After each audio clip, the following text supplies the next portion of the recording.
فرمایا کہ بعض لوگ محض نادار ہیں یا ذخیرے سے زیادہ ان کے ذمے حقوق العباد ہیں جن کی ادائیگی مقدم ہے، ماں باپ، بیوی، بچے، ان کی صحت وغیرہ. کتنا پیارا دین ہے، آپ سوچو ذرا. یعنی پہلے اس کو ادا کرنا ضروری ہے. اس کو کہتے ہیں حقوق واجبہ، حقوق العباد واجب. بیوی کو ایسے ہی چھوڑ کے چلے گئے، یا خانقاہ میں جا رہا ہوں میں کراچی، اب گناہ ہوگا. بیمار ہے، ڈاکٹروں نے کہا آپ ادھر ادھر نہ ہو، لیکن چلا آیا یہاں پر. اس میں تو تفصیل میں بتا سکتا ہوں لیکن موقع نہیں، کیونکہ اگر اس طرح ہوتا رہا تو اس بار بھی قربانی کے بارے میں پورے مضامین نہیں ہو سکیں گے بیان. مگر یہ لوگ ان سب حقوق کو نظر انداز اور پس پش ڈال کر محض فخر اور قدیم وضع نبھانے کے لیے، یعنی کہ چونکہ ہمیشہ ہمارے یہاں قربانی ہوتی چلی آئی ہے، قربانی کی پابندی نہیں کرتے، اور بعض ہوتا نہیں تو ادھار کرتے ہیں. بعض لوگوں کو دیکھا کہ مردوں تک کے کئی کے حصے کرتے ہیں اور زندوں کے واجب حقوق مردہ کرتے ہیں. بابا دادا، نانا نانی، دادا دادی، پردادا پردادی، اور فرض چیز نے کوتاہی کر ڈالی. یہ مجدد تو ایسے ہی مجدد نہیں تھے نا بھائی یا جناب. حالانکہ یقینی بات ہے کہ 100 روپیہ قرض میں ادا کرنا اس سے بہتر ہے کہ ان 100 روپے کے حصے خریدے جائیں. ایسی صورت میں حقوق ضائع کرنے کا الزام اور گناہ الگ، اور فساد نیت یعنی تفاخر اور ریا کا گناہ الگ لازم آئے گا. اب بتا دیا پہلے کہ بھئی وہ ادھار جو ہم دے سکتے ہیں، حقوق واجبہ جو ہے. ایک خاتون نے خط لکھا کہ میرے پر حج فرض ہے، کوئی محرم ہے نہیں، اب میں رشتہ دار نام محرم ان کے ساتھ چلی جاؤں. مفتی صاحب فرمایا اس خاتون سے کہو آپ پر حج فرض ہوا ہی نہیں ہے. تو میں نے خاتون سے عرض کہا میں نے کہا بی بی آپ پر حج فرض ہے ہی نہیں. کہا جب میں کہہ رہی ہوں فرض ہے، اتنی رقم میرے پاس ہے، میں نے سستی کیا بیان سن کر اب حج کرنے لگے، کسی اور کا بیان مجھے حج پر کرنا ہے. مفتی نعیم صاحب سے پوچھا، میں نے ہنسنے لگے. فرمایا اس کے ساتھ محرم ہے ہی نہیں تو اس سے حج کہاں فرض ہوا. آگے سنیں کیا فرمایا. فرمایا اس خاتون سے کہیں کہ علماء سے پوچھ کر وصیت لکھے کہ میرے بعد حج بدل ان پیسوں سے کرا دیجیے گا. اب پیسے کتنے ہونے چاہیے وہ میں نہیں بتا سکتا، کہ آسان یہ نہیں ہے، وہ اس پہ حج فرض ہی نہیں ہوا. مایوس ہو رہی ہے. علماء کی روشنی یہ ہے نعمت اللہ تعالیٰ کی جناب. البتہ کسی کا حق ضائع نہ ہو اور تفاخر اور ریا بھی نہ ہو تو نفل قربانی کے مستحب اور محبت کے دلیل ہونے میں کوئی کلام نہیں. دیکھیے دونوں چیزیں ساتھ آ گئی نا، اس کو اعتدال کہتے ہیں. اب پھر ہمارا فرض ہے جو سمجھ میں نہیں آیا آپ مجھ سے مشورہ کریں اور مفتی صاحب سے مشورہ کر لیں کہ بھی ہم نے یہ سنا تھا. اب کیا ہے لوگ آدھی بات سنتے ہیں باقی بھاگ جاتے ہیں، پھر بعد میں کہتے ہیں شیخ نے کہا تھا کہ ایسا قرضہ لے لو کہ وہ ادا نہ کر سکیں. تو بھائی آپ کا قصور ہے، ہمارا تو قصور نہیں ہے. آپ نے پوچھا ہی نہیں، آدھی بات سنی. کیا پیارے لوگ تھے یہ بھائی، کیا پیارے لوگ تھے.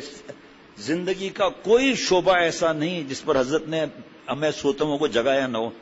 حدیث پاک ہے کہ مجدد 100 سال میں ایک آتا ہے. آدھی بات سنی بھاگ گئے. مجدد اللہ کے واسطے سمجھیں، مجدد نیا دین نہیں لاتا. نیا دین یا شرک یا بدعت یا گناہ ہوگا. مجدد وہ ہے جو بھولا ہوا سبق یاد دلا دے.